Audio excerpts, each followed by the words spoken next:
다윗이 망가지는 이야기입니다. 다윗이 왜 망가졌는가? 어떻게 망가졌는가? 이게 아마 좀 주목해야 될 부분인데 1절에 보면 지금 이렇게 설명하고 있어요. 이제 암몬과 전쟁하고 있는 중에 모든 이스라엘 백성이 나가서 전쟁을 하고 있어요. 전쟁이 심해졌기 때문에 벗겨도 나가서 싸움하고 있는 거예요. 그런데 실질적으로 그 사명의 수장으로 하나님께서 세운 다윗은 나가지 않아요. 여기서부터 일이 잘못되기 시작하는 거예요. 하나님께서 다윗을 세우신 그 목적을 사무엘상에서 보면 백성들을 이끌고 하나님의 나라를 멸망시키려고 하는 대적과 싸우게 하기 위함인데 다윗이 나가지 않고 편안한 가운데 보세요. 2절에 보면 저녁 때에 다윗이 그의 침상에서 일어나. 그러니까 지금 밖에서 자기 군대는 열심히 나가서 전 군대가 맹렬하게 싸움하고 있는데 저녁에 일어났다는 말은 무슨 말이죠? 이 아저씨가 오후에 늘어지게 잠을 잔 거예요. 남자들이 낮에 일 안 하지 않고 낮잠 잤어요. 점심 먹고 힘이 넘쳐나겠죠. 그러는 가운데 자기 눈에 들어온 장면이 있었어요. 프랑스 화가죠. 르누아, 목욕하는 여인을 많이 그린 화가인데요. 목욕하는 여인의 모습이 자기 눈에 들어온 거예요. 이때부터 다윗의 기사를 보면 이 전에 사무엘상에서부터 시작한 다윗과는 전혀 다른 사람의 모습이에요. 전혀 생각을 하지 않아요. 그냥 그다음부터 액션이에요, 액션. 그리고 결국 우리아의 아내를, 우리아 이제 조사해 보니까 남의 아내인데 지금 전쟁에서 싸우는 자기 군장의 아내인데 거기서 멈춰 섰어야 되는데 서지 못해요. 그리고 이 여인을 이제 취하게 되고 그 취한 사실을 은폐하기 위해서 너무나 이게 잘하는 얘기니까 제가 반복할 필요도 없겠습니다만은 거짓말하고 아주 비열한 계획을 통해서 아무 죄도 없고 사실은 햇사람인데 이민 온 사람이죠. 그러니까 이민 온 사람이 아니라 이스라엘을 위해서 타민족인데 싸우는 사람인데 그 사람을 아주 그냥 교묘한 방법으로 살인교사하는 그런 죄를 범하게 된다는 거예요. 오늘 마침 우리가 이제 뷰티풀 차일드 영화를 봤기 때문에 여러분 이 성욕, 정욕에 대한 정욕이 얼마나 무섭다는 거 오늘 보셨죠? 이게 비단 캐톨릭 기숙학교에서만 일어난 일이겠습니까? 지금 대표적으로 걸려 들어간 게 캐톨릭 기숙학교와 성공회가 run하는 기숙학교예요. 유나이티드 처치에서 하는 장로교단도 사립학교가 있었는데 큰 사건이 터지지 않아가지고 그냥 일반적인 죄에 대해서 캐나다 장로교단도 2008년인가요? 총회에서 그 사죄하는 성명서를 냈어요.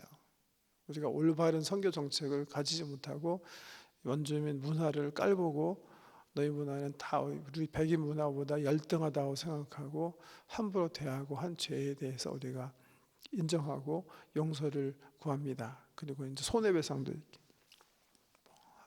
손해배상이 아니라 이제 우리의 마음을 표현하는 돈도 우리 캐나다 장로교에서도 이렇게 그분들 사회 사업을 위해서 이렇게 헌금을 드렸는데요. 캐톨릭 교회와 이제 영국 성공회 교회, 유나이티드 처치에서 운영하는 이 학교들 속에 특별히 이제 캐톨릭에서 이제 운영하는 학교와 성공회에서 일하는 학교가 아주 정말 좋지 못한 어떤 성폭력이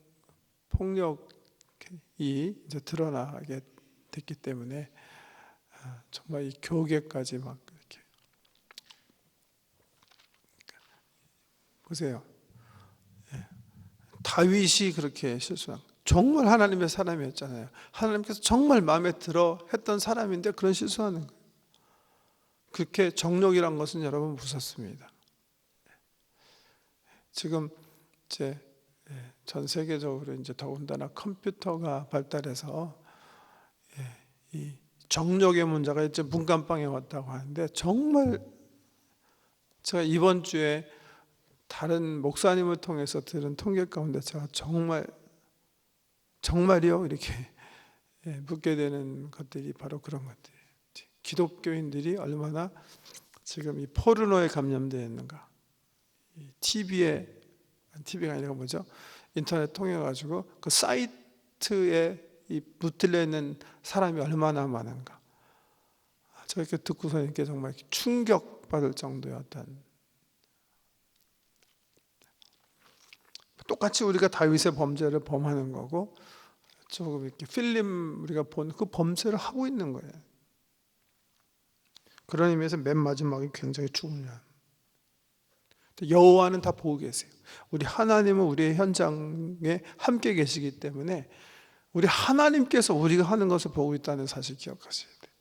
다윗이 정욕에 붙잡혀 가지고 이리 피하고 저리 피하면서 자기 계획 가운데 자기가 잘못한 것을 가리기 위해서 사람 죽이기까지 하지만 우리 여호와 하나님을 망각한 거예요. 여호와 하나님은 다윗이 하는 것은 그와 늘 동행하셨기 때문에 그 죽음의 골짜기에서, 영적 죽음의 골짜기에서, 사망의 골짜기에서도 한순간도 떠나지 않고 보고 계셨는데, 어떻게 보셨다고요?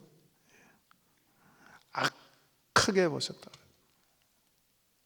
다윗이 행한 것을 우리 하나님이 악하다, 사악하다 판단하시면서 보고 계셨다.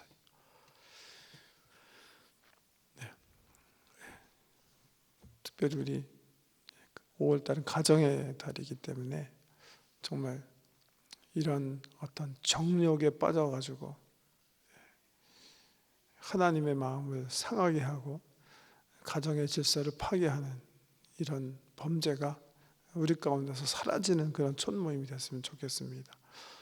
특별히 정욕의 문제가 얼마나 심각한 건가를 실감하고, 이 다윗 같은 사람도 한순간에 그냥 다, 사실은 다윗은 이것만 하지 않았으면 그 후반전이 정말 더 멋있게 빛났을 거예요.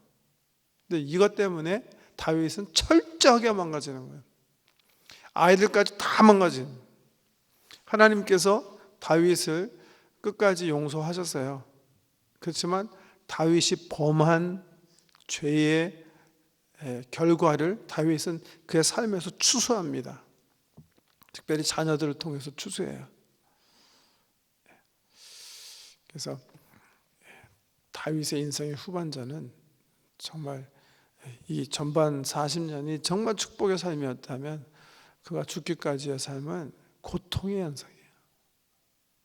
아이들이 서로 인세스트로 한 명이 다른 형제를 죽여야 되고, 결국 아들이 반역을 하고 정권 탄착을 이렇게 하고 아비를 쫓아내고, 결국 자기 부하에 의해서 자기 아들이 죽고, 하나님 선왕의 가정에서 일어날 수 없는 일들이 일어나는 거예요. 이 일이 왜 벌어집니까? 이 사건 때문에 벌어져요. 우리 다음 장에 이제 보겠지만 하나님께서 용서하세요. 그렇지만 말씀하세요. 이 죄로 인하여 너희 집안에 칼이 끊임이 없을 것이다. 하나님 신실한 약속 가운데 다윗의 왕가를 끝까지 예수 그리스도를 통한 새로운 가문으로 삼아주셨지만, 다윗은 자기가 범한 죄를 이 세상에서 철저하게 추수하는 비참한 모습을 사는 겁니다.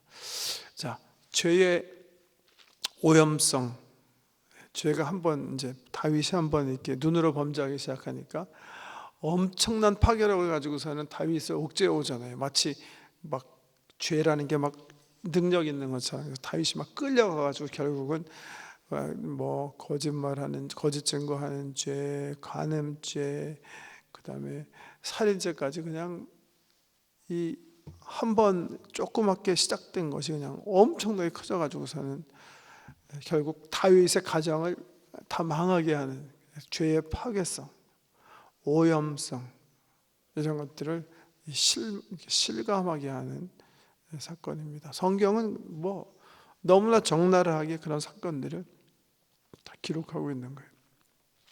또 하나 이 본문에서 이 좀 관심을 사무엘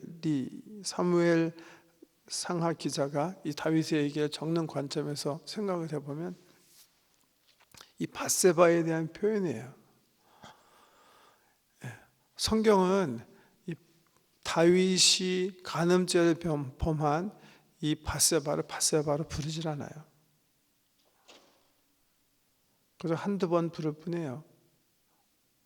뭐라고 꼭 불러요? 우리아의 아내, 우리아의 아내 이렇게. 이제 마태복음 1장에 보면 예수님 족보 나오잖아요.